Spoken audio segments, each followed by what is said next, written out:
여러분 언약이라는 말을 들어봤어요? 언약.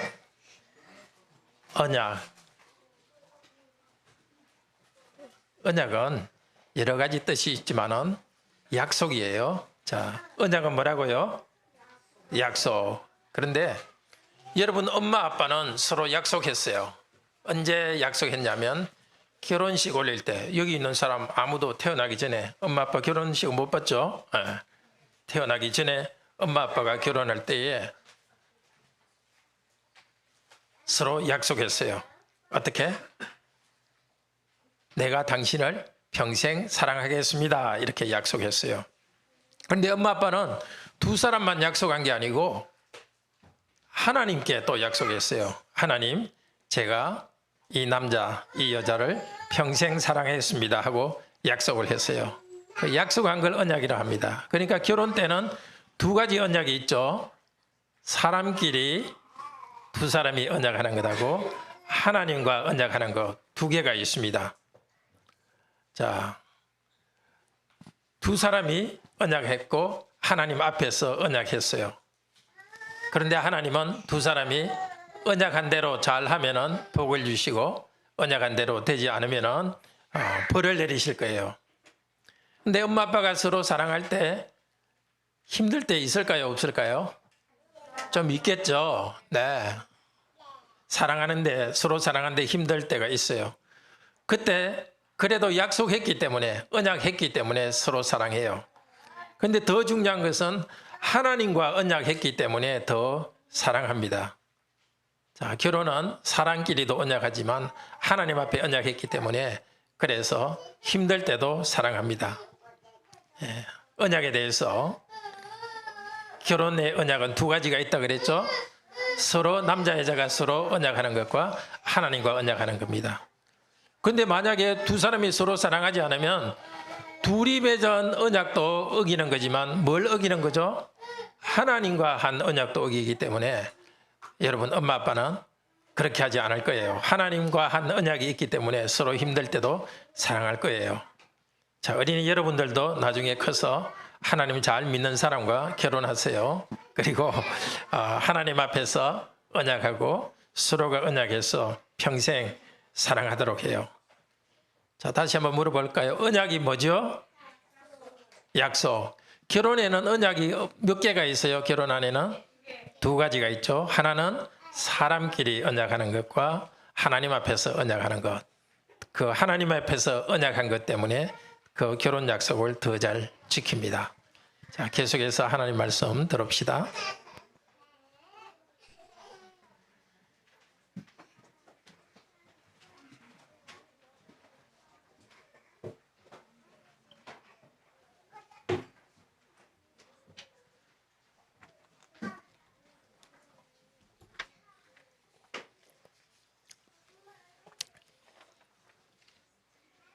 네, 부부는 하나님 앞에서 언약하여 하나가 되었기 때문에 신실하게 서로 사랑하도록 합시다.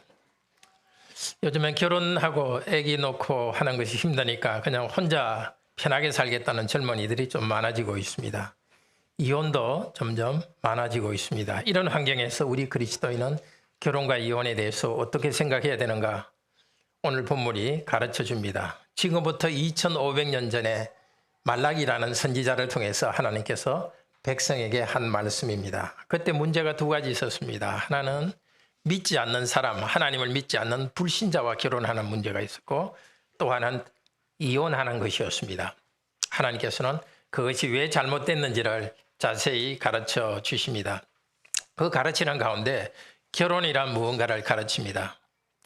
오늘 말씀에 대해서 우리 결혼하지 않은 분도 있겠고 또 혼자 된 분들에게는 나하고는 이게 관계없다 이렇게 생각할 수도 있겠습니다. 그렇지만 하나님의 말씀이기 때문에 배우는 것이 참 유익하겠습니다.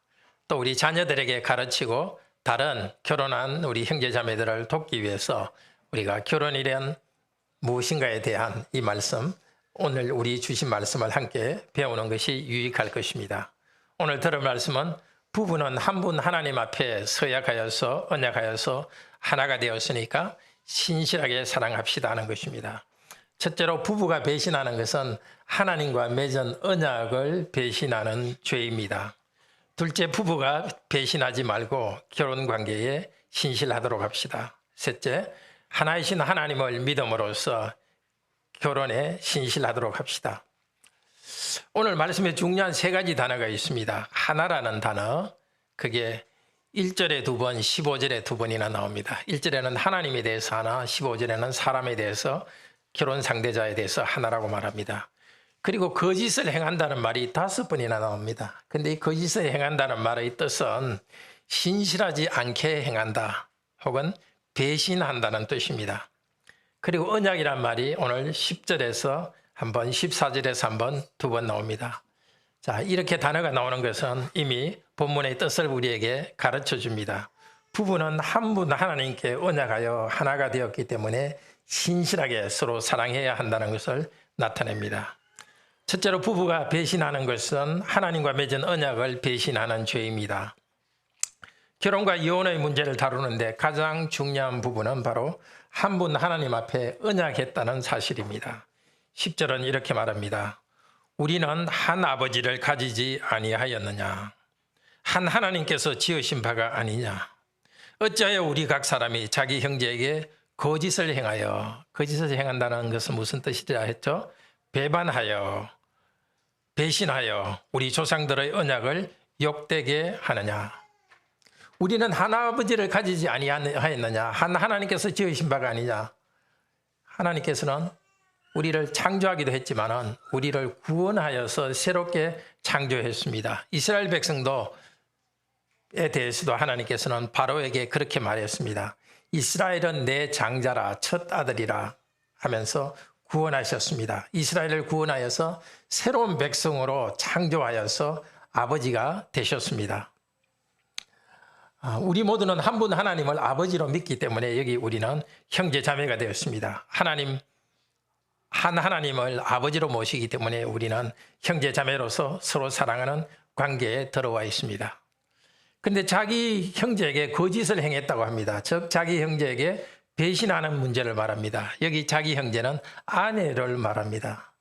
특별히 그들은 이혼함으로써 아내를 배신했습니다. 형제를 배신하고 사랑하지 않는 것은 사랑끼리의 문제가 아니라 우리 조상들의 언약을 욕되게 했다고 합니다. 더럽히는 일입니다. 하나님께서는 이스라엘의 조상인 아브라함과 언약을 맺으셨고 또 시내산에서 언약을 맺었습니다. 하나님께서 이집트의 노예 생활에서 구원해 주셨으니까 이제는 정과는 다른 새로운 삶을 살아라 하면서 새로운 법을 주셨고 십계명을 주셨습니다.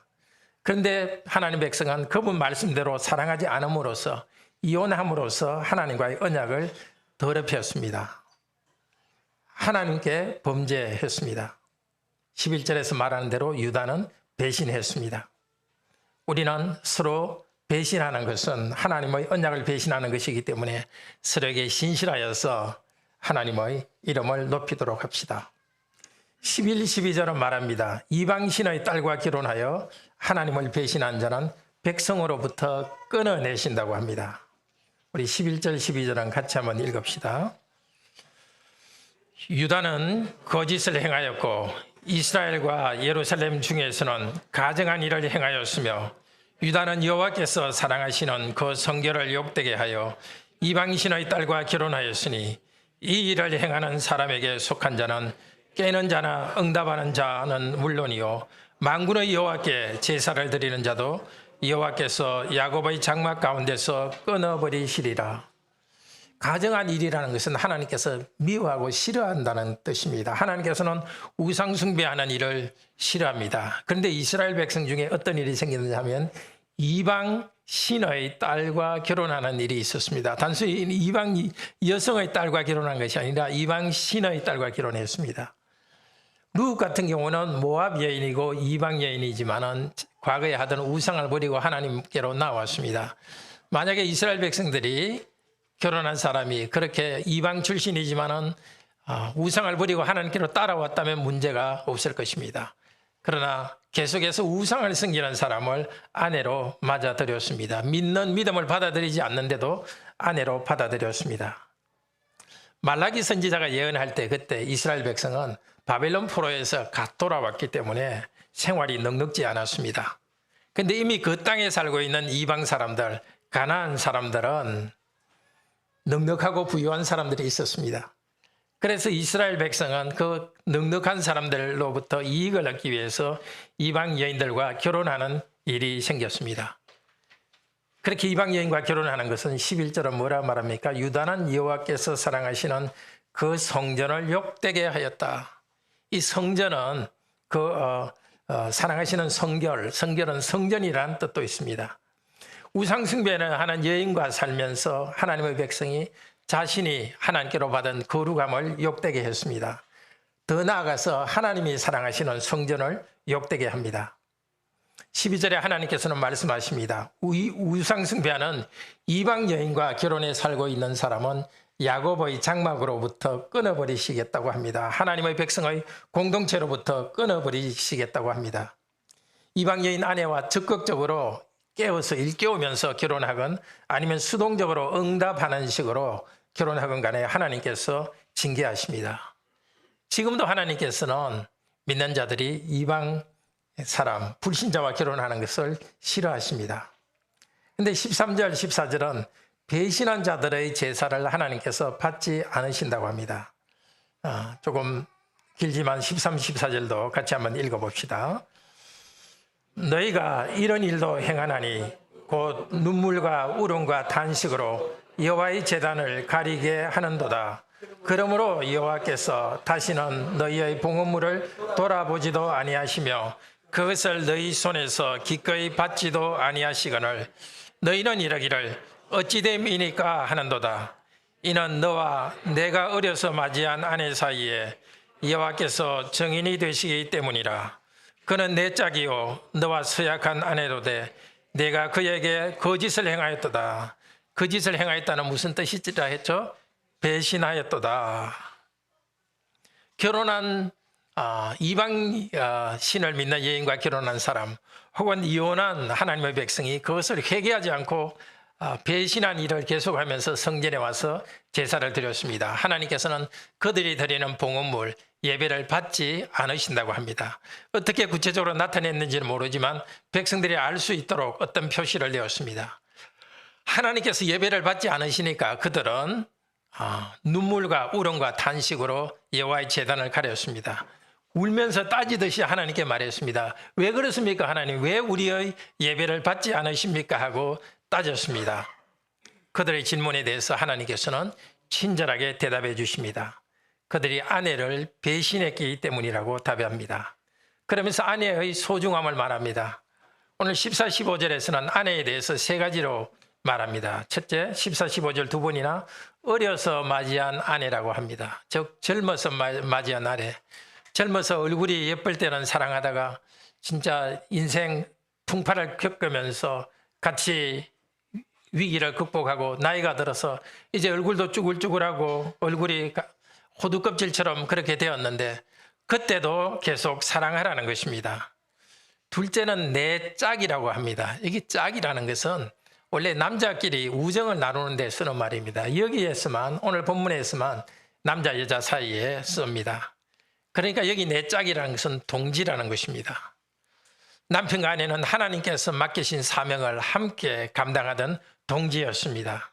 그 동지로부터 벗어나는 것은 그런 아내를 버리는 것은 하나님이 주신 부름에서 벗어나는 것입니다. 셋째는 서약한 아내라고 합니다. 말 그대로 하면 언약의 아내입니다. 하나님의 백성의 결혼에 하나님께서 정인이 되십니다. 결혼 때 하나님께서 그 둘 사이에 계십니다. 그들은 서약할 때 여호와의 이름으로 서약했습니다. 그런데 이혼하는 것은 하나님과의 언약을 어기는 일입니다. 아내를 배신하는 것은 여호와 하나님을 배신하는 것과 같습니다. 이제 15절 16절에서는 부부가 배신하지 말고 결혼관계에 신실하라고 말합니다. 15절 16절 같이 한번 또 읽읍시다. 15절 16절 그에게는 영이 충만하였으나 오직 하나를 만들지 아니하셨느냐 어찌하여 하나만 만드셨느냐 이는 경건한 자손을 얻고자 하심이라. 그러므로 내 심령을 삼가 지켜 어려서 맞이한 아내에게 거짓을 행하지 말지니라. 이스라엘의 하나님 여호와가 이르노니 너는 이혼한 것과 옷으로 학대를 가리는 자를 미워하노라. 만군의 여호와의 말이니라. 그러므로 너희 심령을 상가지켜 거짓을 행하지 말지니라. 거짓을 행하지 말지니라가 두 번 나오죠. 무슨 뜻이다 그랬죠? 배반하지, 배신하지 말지어다. 부부가 배신하지 않고 이혼하지 않고 계속 살아가야 될 이유가 이것입니다. 하나님께서는 능력이 많으셔서 아담을 창조하실 때 여러 명의 아내를 창조해서 줄 수 있었습니다. 그렇지만 하나님께서는 오직 한 여자만 만들어서 아담과 살게 했습니다. 그 이유는 무엇이라고 합니까?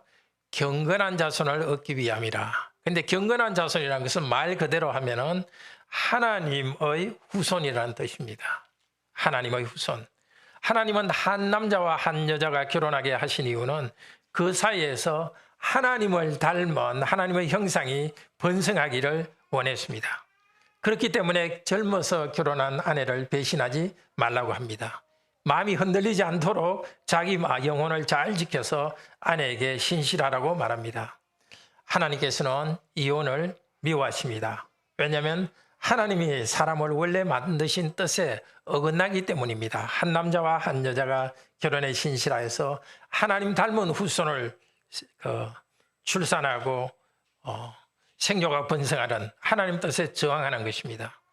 또 이혼하는 사람은 옷으로 학대를 가린다고 말합니다. 이걸 직역하면 학대를 옷으로 가린다. 다른 말로 해서 폭력으로 옷을 가린다는 것입니다.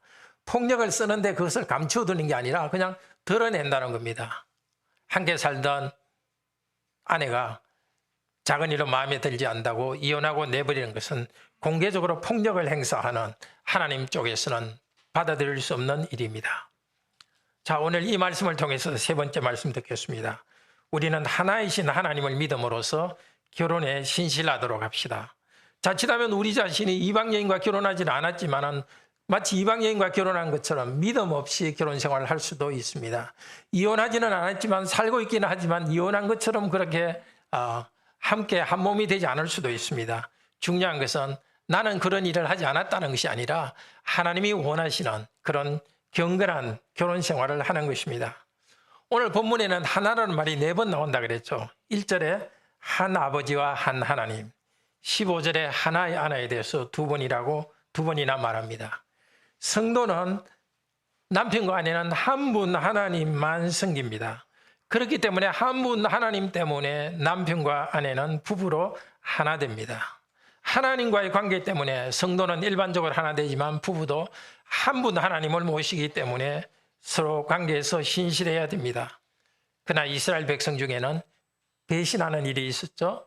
불신자와 결혼함으로써 하나님과 배신하고 혹은 이혼함으로써 하나님의 뜻에 어긋나게 하나님께 배신하는 일이 있었습니다. 지금도 하나님께서는 불신자와 결혼은 금하십니다. 고린도후서 6장 14절은 이렇게 말합니다. 너희는 믿지 않은 자와 멍해를 함께 하지 말라. 요 멍해를 함께 하지 말라는 요 뜻이 성적인 결합을 하지 말라는 것입니다. 다르게 말해서 결혼하지 말라는 것입니다. 또 고린도전서 7장 39절도 말합니다. 자기 뜻대로 시집 갈 것이나 주 안에서만 할 것이니라. 주님을 믿는 사람과만 결혼하라고 합니다. 불신자와 결혼하는 것은 하나님의 거룩한 성전으로 된 나 자신을 더럽히는 일입니다. 실제적으로도 불신자와 결혼하면 내 자신의 믿음이 밑으로 가라앉을 수가 있습니다. 더구나 경건한 자녀를 얻기를 원하시는 하나님의 뜻에 어긋납니다. 자신을 위험에 던지면서 하나님을 시험하는 일이 없도록 합시다. 또 하나님은 당연히 이혼을 지금도 금하십니다. 마태복음 19장 4절 6절에서 예수님께서 말씀하셨습니다. 사람이 부모를 떠나서 그 아내와 한 몸이 될지니 그러므로 둘이 한 몸이니까 하나님이 짝지어 주신 것을 사람이 나누지 못한다고 합니다. 그러면서 마태복음 19장 9절에서는 누구든지 음행한 이유 외에 아내를 버리고 다른 데 장가드는 자는 간음함이니라. 그러니까 성경에서 이혼할 수 있는 유일한 사유는 배우자가 간음을 행한 경우입니다. 또 하나 불신자와 결혼해 있는데 그 불신자가 계속 이혼하자고 고집한다면 이혼할 수 있다고 합니다. 물론 불신자와 결혼해 있는 성도는 원래 불신자와 결혼한 게 아닙니다. 둘 다 불신자였는데 그중에 한 사람이 믿게 되어서 결국은 불신자와 결혼한 것처럼 되어버렸습니다. 그런데 그 불신자가 계속 이혼하자고 계속 요구한다면, 그래도 가능한 이혼하지 않아야 되지만 계속 요구한다면 들어줄 수 있다는 것입니다. 그러니까 성경에서는 이 두 가지 경우 외에는 이혼을 금합니다. 그런데 사실 한쪽이 잘못한 경우도 용서하고 받아들이는 것이 더 아름답습니다. 15절 16절에 두 번이나 내 심령을 상가지키라고 말합니다. 영혼을 지키고 배심하지 말라고 합니다. 비록 이혼하지 않더라도 결혼 생활에서 이혼 쪽으로 마음이 살짝 움직이는 그런 일이 있을 수 있기 때문에 우리는 영혼을 굳게 지켜서 결혼 생활에 신실해야 됩니다. 그러면 좀 더 긍정적으로 그리스도인의 결혼 생활을 에베소서 5장에서 잘 가르치고 있습니다. 에베소서 5장을 같이 펴서 봅시다. 5장 21절.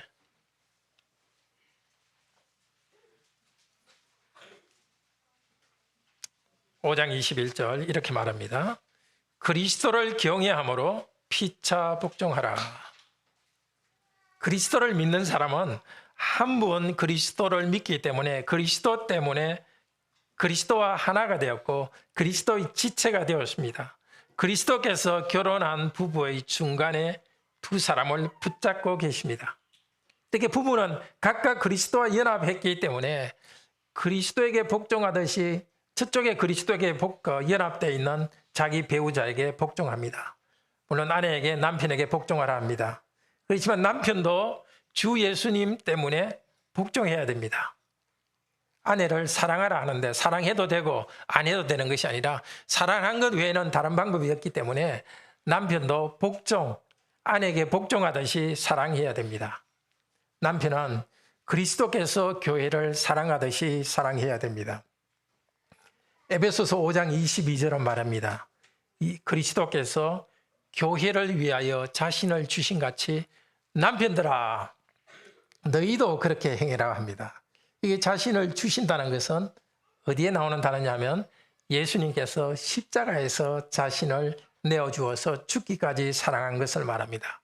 남편도 아내를 사랑하되 십자가에서 예수님이 죽기까지 사랑하듯이 목숨을 다 바쳐서 아내를 사랑해야 됩니다. 남편을 아내의 머리라 하는데 보통 우리는 머리 이렇게 하면 뭘 생각합니까? 다스리고 지배하는 것을 생각합니다. 그런데 이 성경이 쓰여질 당시에 머리의 기능은 온몸에 필요한 영양분을 공급하는 기관으로 이해했습니다. 그러니까 그리스도께서 교회의 머리를 할 때, 그리고 남편이 아내의 머리라 할 때 아내에게 필요한 것을 공급하는 것입니다. 무엇을 공급하느냐? 에베소서 5장 26절 27절에서 좀 더 구체적으로 말합니다. 이는 곧 물로 씻어 말씀으로 깨끗하게 하사 거룩하게 하시고 자기 앞에 영광스러운 교회로 세우사. 그리스도께서는 우리에게 오늘 이렇게 말씀을 듣듯이 말씀을 통해서 우리의 죄를 용서하여 깨끗하게 하고 더 거룩함에 성장하게 하고 영광스럽게 만들어 가십니다. 그런데 그리스도께서 하시는 이 일을 하나님께서는 남편을 통해서 아내에게 일어나게 합니다. 그래서 남편은 첫째로 아내를 깨끗하게 합니다. 목욕을 시켜서 깨끗하게 하는 것이 아니고 깨끗하게 한다는 것은 하나님의 말씀을 함께 나누면서 죄 용서의 은혜를 함께 나누고 아내의 부족함을 무조건적으로 용서하고 받아들이는 아내를 깨끗하게 하고 용서하는 것입니다. 그리고 깨끗한 물질을 공급해야 되겠고 깨끗한 성적인 필요를 공급해야 되겠고 긍정적이고 밝은 정서를 아내에게 공급하는 것이 남편의 임무입니다. 둘째, 남편은 말씀을 통해 아내를 거룩하게 만들어야 합니다. 디모데전서 2장 8절은 말합니다. 남자들이 거룩한 손을 들어 기도하라고 합니다. 가정에서 남편은 말씀을 가르치고 읽고 또 기도하면서 아내가 거룩한 사람으로 변화되도록 돕습니다. 셋째로 남편은 아내가 영광스러운 존재로 변화되도록 또 돕습니다. 어떻게 하느냐? 계속해서 죄를 용서하는 깨끗하게 함을 아내에게 공급하고 아내가 거룩하게 성장하게 함으로써 아내가 영광스러운 그리스도 형상으로 변화되도록 합니다. 이런 남편에게 아내는 복종해야 되겠죠. 그리고 복종할 때 남편을 통한 하나님의 은혜가 옵니다. 남편이 물론 많이 부족할 때가 있습니다. 그럼에도 불구하고 복종하라는 것이 하나님의 명령이고 그것을 통해서 필요한 것을 하나님께서는 공급합니다.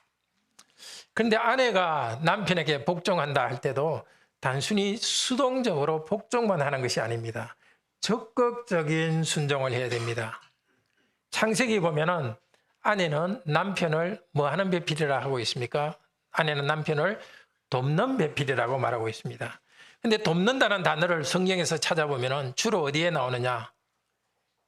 내가 전쟁에서 싸우고 있는데 거의 질 것 같은데 그때 나를 돕기 위해서 오는 군대를 돕는 이라고 말합니다.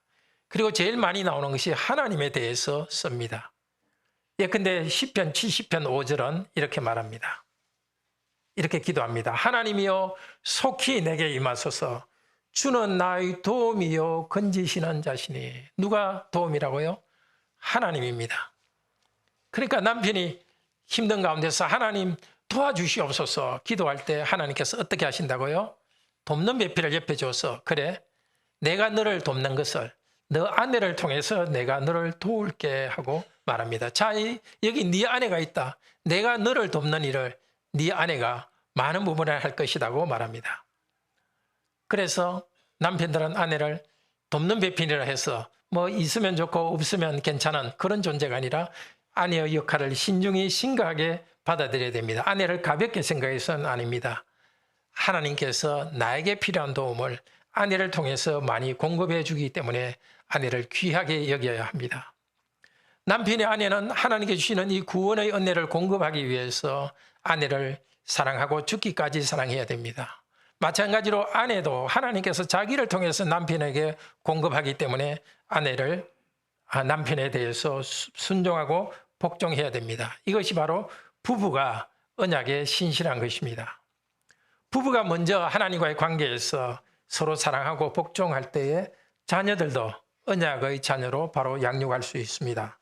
에베소서 6장 4절은 말합니다. 또 아비들아 너희 자녀를 주의 교훈과 훈계로 양육하라. 주의 교훈과 훈계가 무엇입니까? 하나님의 말씀이죠. 하나님의 말씀으로 양육하라고 합니다.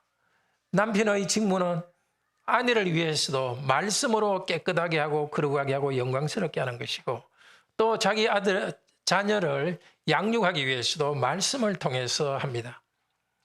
정말 가정에서 우리 성도님들이 같이 성경을 읽고 특히 자녀들과 함께 성경을 읽고 있는 줄로 압니다.